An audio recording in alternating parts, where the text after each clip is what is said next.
Hey, it's Allie from Little Hill Homestead. Today I'm going to bring you one of our dinner recipes that we've been probably making for like 20 years. It's a comfort food for us. We have a nasty storm that is supposed to be coming in late tonight. We did some prep work to get ready for that today, and I just thought this is a good one for like a stick to your bones type of a meal when a storm or something, or it's cold outside or whatever. So first off, I wanted to say one of my subscribers sent me this little apron.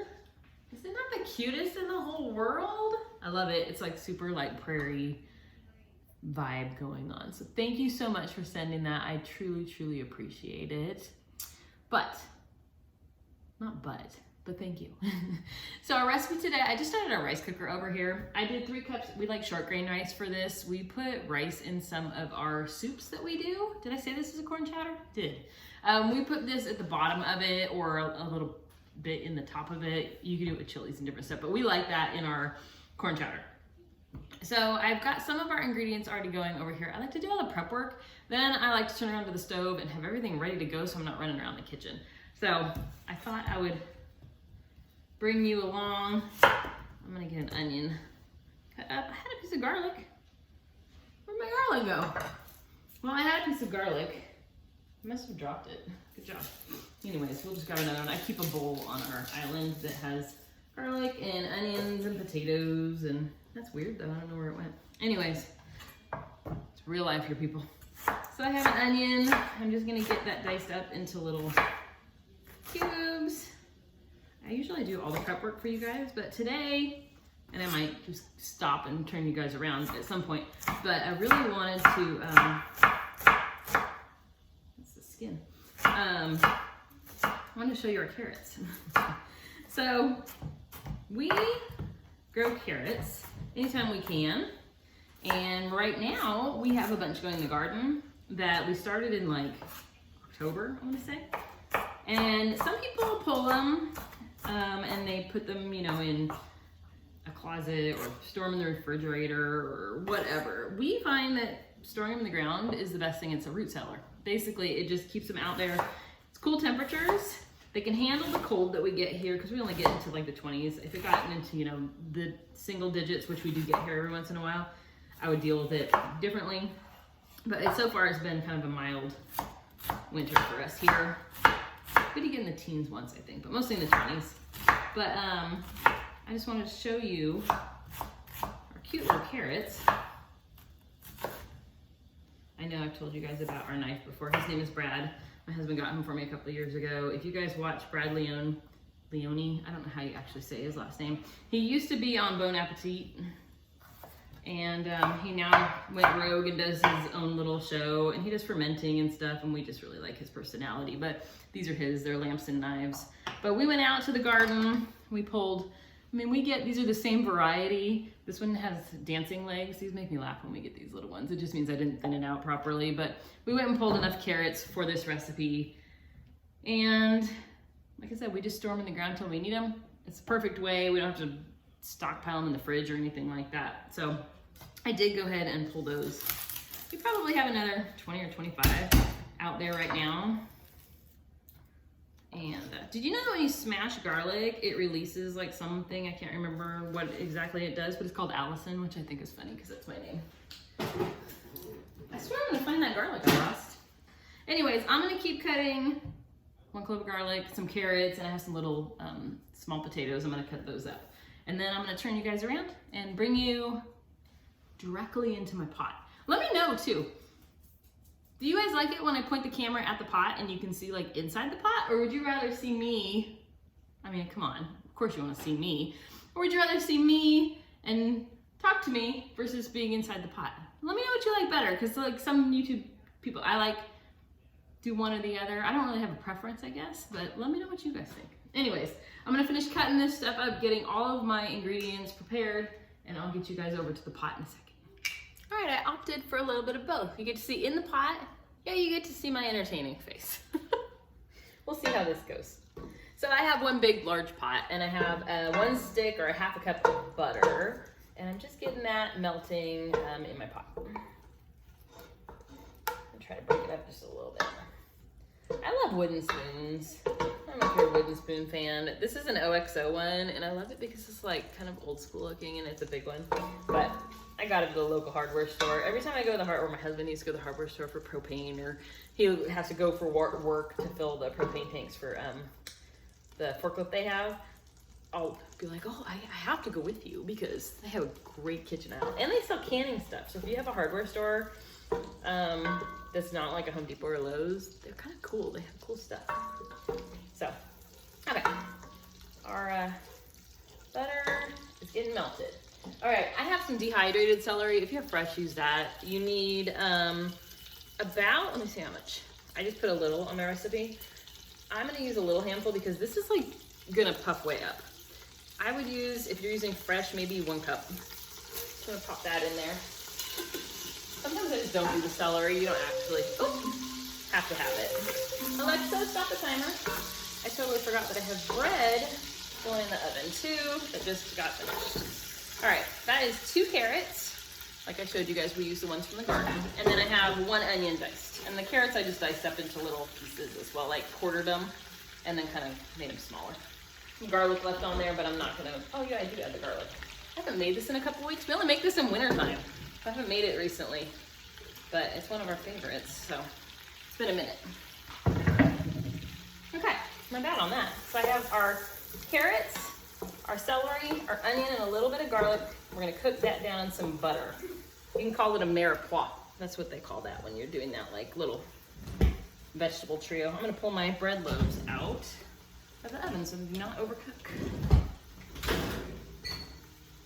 I did my regular sandwich bread recipe. I've got it on my channel. I make it in the bread machine and then I pop them into bread pans. But I wanted to see if I could split the recipe and make 2 instead of 1 that has like a mound on top of it. And it worked perfectly. Look at how beautiful that is. So,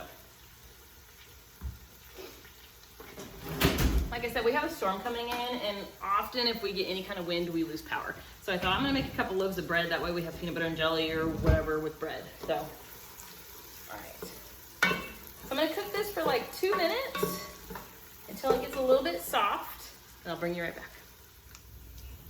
Y'all, sometimes I use this little remote to turn you guys off and on, and sometimes if you hold the button too long, it turns the video on for like a second and then it turns right back off, which is what it just did. So what I thought I was filming and was not is I added to our beautiful bubbly butter mixture a 1/2 cup of all-purpose flour. And the butter basically absorbs into that flour and it makes it like a thicker consistency. And you want to cook that for 1 to 2 minutes because you're making a roux. And roux need to have some flavor buildup in them. If you just go ahead and add the next ingredients without cooking that flour, it'll taste a little like raw flour, and you don't want that. So it's been maybe a minute. It's just starting to change color to get like a little more brown versus like all-purpose flour mixed with butter. So it's doing what we want it to do. This takes maybe a minute or 2, 2 to 3, 3 to 4, you know, just kind of eyeball it. And just make sure it's not burning, but you'll see the color start to change, which ours is doing beautifully. So I think we're on to the next step, y'all. Let me grab some of my ingredients. I have 4 cups of frozen corn. You can use fresh. I didn't have any fresh.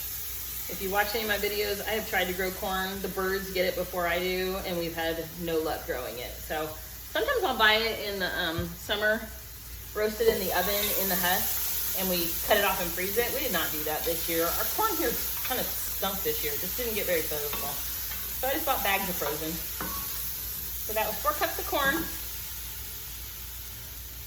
Then I showed you the little potatoes before. They were just like the little mini potatoes. I got 10 of those, which is probably maybe 2 cups. And I just diced them up into nice bite-sized pieces. All right, you don't really need to stir this. I don't know why I do. It's fine. Next, I have, this is chicken stock. It looks like beef stock, but it is chicken stock, I promise. For some reason, our chicken stock got really dark this time. And it doesn't taste different, it's just dark. So I'm gonna add 4 cups of that, and then I'm gonna go over to my Berkey and get 2 more cups of water to add to this. Actually, the Berkey is empty. Might get some filtered water, we'll see. Let me go get that, I'll be right back. Okay, I got 2 more cups of water. If you like a really thick chowder, don't put in the extra 2 cups of water. I tend to like my chowders just a little bit more thinned out. And especially because we add potatoes and stuff, I like it to just be a little thinner. So we have 6 cups, or you could do the 4 cups or the 6 cups, up to you. And that's getting added. I'm gonna turn my temperature back up to help bring that frozen corn back up.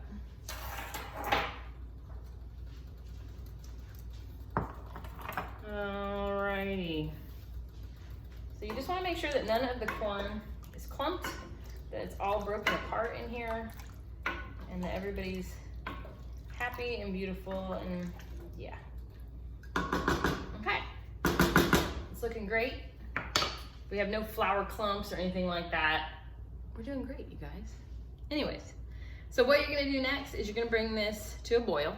Once it starts to boil, you're gonna set a timer for 10 minutes. And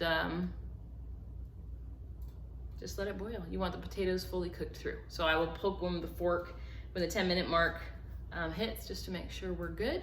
And then I'll show you the next steps after that. Oh, do you want to sit here for 10 minutes, or do you want me to pause you? Instantly, my pot will be boiling and you'll be back. Ready, set, go. And we're back. It's been 10 minutes. It's thickened up. The flour gets in with the water and the stock, and it makes it like this nice thick chowder. You can test your potatoes. I just know mine are thin enough, and I've cooked this enough times that I know that they're done. But if you want to pull one out and just make sure that it doesn't have a crunch to it, by all means, go for it. So to this, now we're almost done actually. This is a quick one. 2 cups of half and half. That's what's gonna make it delicious and creamy. Go figure, cream. All right, and then our color completely changed. The next thing we need is nutmeg. I use whole nutmeg berries. They're like that. We have a little glass container and we've had it forever, and that's just what we choose to do. We use a little grater. This, my mom and I actually, on one of our family vacations when I was like little, she got this in Maine, and somehow it ended up at my house, and it still has the like string from the price tag on it from 40 years ago. So anyways, I use whole nutmeg. You can use 1/8 of a teaspoon as well, but you just kind of grate a little in there. If you're ever making Alfredo sauce, add a little nutmeg to it. It adds like an unexpected little pop that people aren't expecting to be in like cream sauce, and it just does something special. All right, the next thing we need is just a little bit of black pepper. I kind of just eyeball it. We like pepper in this house. We just cleaned up from Christmas, and I was able to pull out some of the stuff that I had put away for the, we had our house decorated for 7 weeks. So I was able to pull out some of the stuff that we love, like my bread box and my salt and pepper shakers. And I just kind of sprinkle a little salt on there. If you use like chicken bouillon cubes, don't add a whole lot of salt. Our chicken stock that we use has no salt in it, so that it can handle a little salt. Just a touch more salt. We're pretty careful with the salt that we consume in this house. My husband just is careful about it, so therefore I cook, but people can always add it when they're done. When they're serving themselves, not when they're done. That's it. All you're gonna do now is just cook that until it's all together. Excuse me, that was so rude. Luckily, I'm only, well, it's pepper that did it, y'all. But luckily, I'm usually just a 1 sneeze person. All right. That's it. Like I said, if you like it thicker, leave that extra water out. We like ours to be a little thinner. So this is how we like it. If you leave that water out, this is like a thick, good, hearty chowder. We like it a little bit thinner, and we serve it over rice. So that's it, you guys. I'm gonna turn off the heat. I'm gonna serve up a bowl and show you the final product. All right, I moved you guys back over to the island. Let me show you. I put a little rice in my bowl, and then I put a little bit of our corn chowder on top of it. You can just eat this straight up as soup. I don't know. I think it's just we like to bulk it up with a bit of rice for the kids. They like it. So I personally love it as is. It's delicious. But a little bit of cayenne pepper on the top of it. Or we have like a chili sauce as well. It takes it to a whole other level. But I put a little of that on top of there. And I kind of just stir it in. And the rice gets all incorporated into it.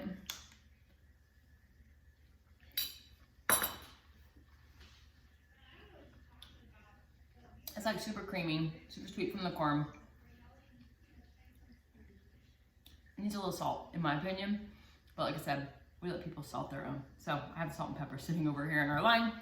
I got a bow bread knife from one of my sons for Christmas. I haven't used it on sourdough yet.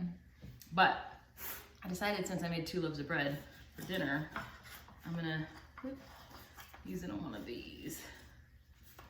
And this is just my, like I said, it's my everyday sandwich bread that I do in the bread maker. It's just a beautiful, fluffy, delicious bread. And I'm gonna eat that with my big bowl of soup and enjoy every moment of it. If you guys are corn chowder people, give it a try. You'll enjoy it, I'm pretty sure. We do, at least. The bread turned out perfectly too. I put it into 2 bread containers like I was saying this time. And man, it's like, it's not a sourdough. It's just an everyday white bread. But it's gonna be good with this. Okay, and it's still warm, even better. Y'all, I just went to go serve this and realized I forgot some major ingredients because I thought I could do it from my brain, but not so much. So we have a cookbook that my husband and I have built over the last 27 years, and I decided, you know what, let me pull that out real quick because something doesn't seem right with this. And I was right because I forgot the ham. If you want to make it vegetarian, you're totally set with the original recipe that I was showing you. We like ham in it, I forgot. So I have, we buy ham when it is like Easter or Christmas or something like that.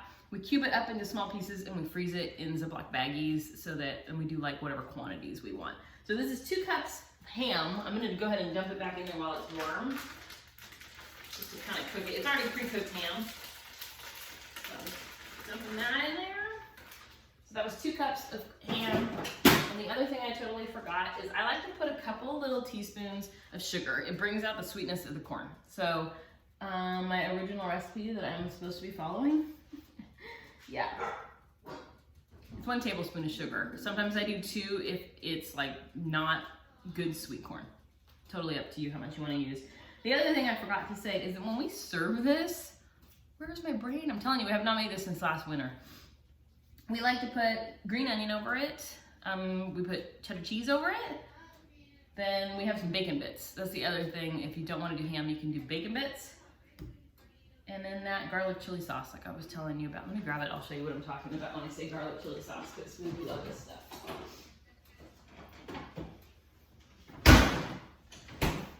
It's this stuff. It's made by the same people that make sriracha, but it's a garlic chili. It's actually made in the town next to my hometown in California, in Irwindale. So it's by the same people that make sriracha. Hui Fong Foods. Anyways, so we use that, cheddar cheese, green onion, bacon bits, but like I said, I totally forgot the ham, so I'm gonna add that back in. 2 cups of ham, 2 tablespoons of sugar. Give it a whirl. It'll be fine to add it now, let it boil just a couple minutes to get it all incorporated, and that is our corn chowder. I was taking a bite going, something is missing. And I'm sure glad I pulled out our recipe because the sad part is we even talked about using up some of the ham and that's why we're gonna do this recipe and I totally. Anyways, I'll write the correct recipe in the description below with the correct information because my brain is, hey, we've all been there, right?